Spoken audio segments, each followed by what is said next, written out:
Tribunal যেটা বিচারের জন্য সাজানো হয়েছে, আমার কাছে এটাকে একটা রঙ্গমঞ্চ মনে হচ্ছে। আমার ছেলে বিএফ শাইন কলেজের একাদশ শ্রেণীর ছাত্র ছিল। ওর বয়স ছিল মাত্র 17 বছর। অক্টোবর মাসের 13 তারিখে ও 18তে পাড়া দেওয়ার কথা ছিল, কিন্তু 4 আগস্ট বিকালবেলা 5টা থেকে 5:30 নাগাদ আমার ছেলেকে নির্মমভাবে গুলি করে হত্যা করা হয়। আমি সবার কাছে প্রশ্ন করি, কি অপরাধ ছিল আমার ছেলের? তাকে কেন এভাবে নির্মমভাবে গুলি করে হত্যা করা হলো? আজকে 7টা মাস চলে যাচ্ছে, এখন পর্যন্ত আমাদের ছেলের খুনির হত্যাকারীকে এখনো ধরা যাচ্ছে না। আমাদের কাছে এখন মনে হচ্ছে যে ট্রাইব্যুনাল যেটা বিচারের জন্য সাজানো হয়েছে, আমার কাছে এটাকে একটা রঙ্গমঞ্চ মনে হচ্ছে। কারণ এখানে যতবারই আমি আসামিদেরকে তুলে ধরা হয়, তাদেরকে যখন গাড়ি থেকে বের করে ওই ট্রাইব্যুনাল পর্যন্ত নিয়ে যাওয়া হয়, তখনও দেখি তারা হাসতে হাসতে যাচ্ছে। ট্রাইব্যুনাল থেকে বের হওয়ার সময়ও দেখতেছি তারা হাসতে হাসতে আসতেছে। আমার প্রশ্ন হচ্ছে, ট্রাইব্যুনালের ভিতরে এমন কি তাদেরকে জোক শোনানো হয় যে তারা এইভাবে হাসতে হাসতে বাহির হয়? আমরা ঘুমাতে পারি না, আমরা খেতে পারি না, আমরা কোনো কাজে মন বসাতে পারি না। আমাদের চোখ থেকে অশ্রু ঝরে আর খুনিদের মুখ থেকে হাসি। আমার প্রশ্ন হচ্ছে, কেন কেন এই রঙ্গমঞ্চ, কেন এই ছলনা হচ্ছে শহীদ পরিবারের সাথে?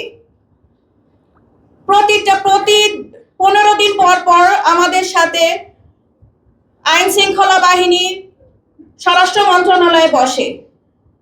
তারা শুধু আমাদেরকে আশ্বাসই দিচ্ছে। এই পর্যন্ত একটা আসামি ধরা পড়েনি। সব সময় বলতেছে তারা নাকি পলাতক, তারা নাকি ভারতে পলায় আছে। ভারতে সবাই পালিয়ে আছে, এখানে কি কেউ নাই?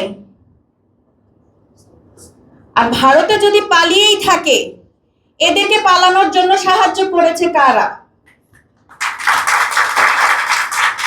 সেই ব্যক্তিগুলোকে কেন তারা খুঁজে বের করছে না, যে এগুলাকে যারা সাহায্য করেছে ভারতে পালানোর জন্য? অবশ্যই তারা 5 আগস্টের আগে পালায়নি, 5 আগস্টের পরেই পালিয়েছে। তাহলে কে এদেরকে সাহায্য করেছে? এই আইন শৃঙ্খলা বাহিনী তাহলে তাদেরকে সাহায্য করেছে।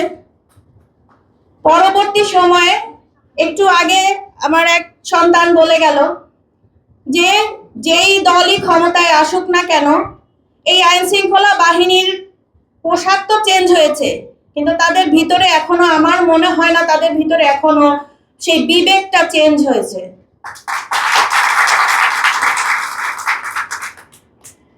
কারণ তারা এখনো সেই আগের পরিস্থিতিতেই আছে।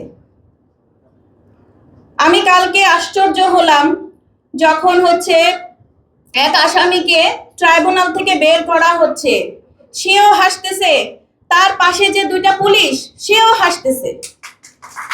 কারণ কি? এই কারণ কি? এই কি এর মধ্যেই আমাদের লাইফটা আটকে আছে। আমরা কিন্তু এর জবাব পাচ্ছি না, শুধু আশ্বাসই পাচ্ছি। তারপরে যাদের উপর আমাদের ভরসা ছিল, সার্জিস,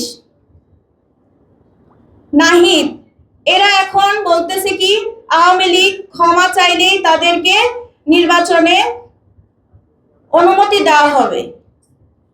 ক্ষমা? এই হত্যাকাণ্ডের কি কোনো ক্ষমা করা যাবে? যারা এখনো হসপিটালে, আমাদের সন্তানরা তো শহীদ হয়ে গেছে, মারা গেছে, আর যারা এখনো হসপিটালে কাতরাচ্ছে, খালি ক্ষমা করে দিলেই কি সব সমস্যার সমাধান?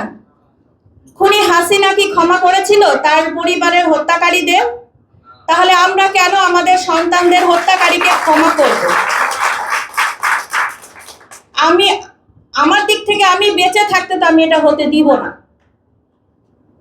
আশা করি তোমরা যারা সহযোদ্ধা ছিলা আমার ছেলের সাথে সেই দিনগুলার সাথে, আশা করি তোমরাও আমার সাথে একমত।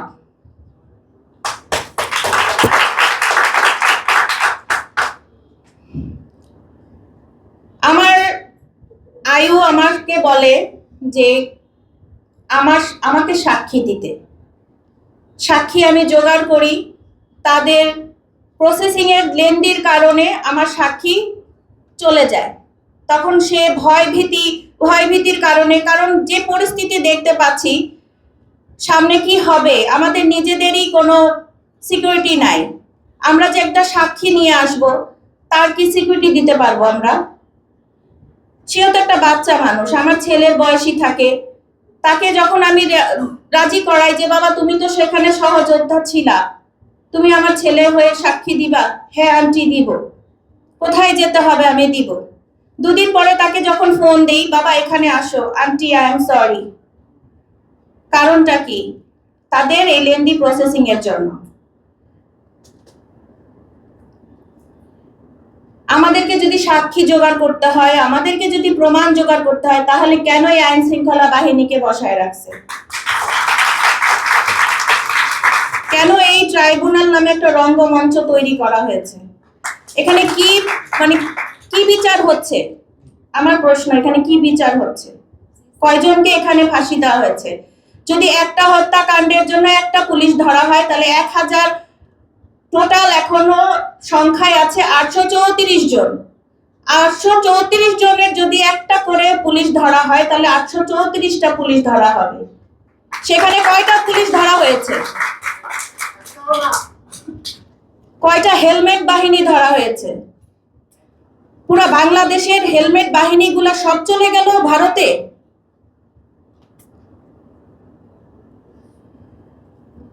আর কিছুই বলার নেই আমাদের এখন কান্না ছাড়া আর কিছুই করার নেই, যা পরিস্থিতি দেখছি।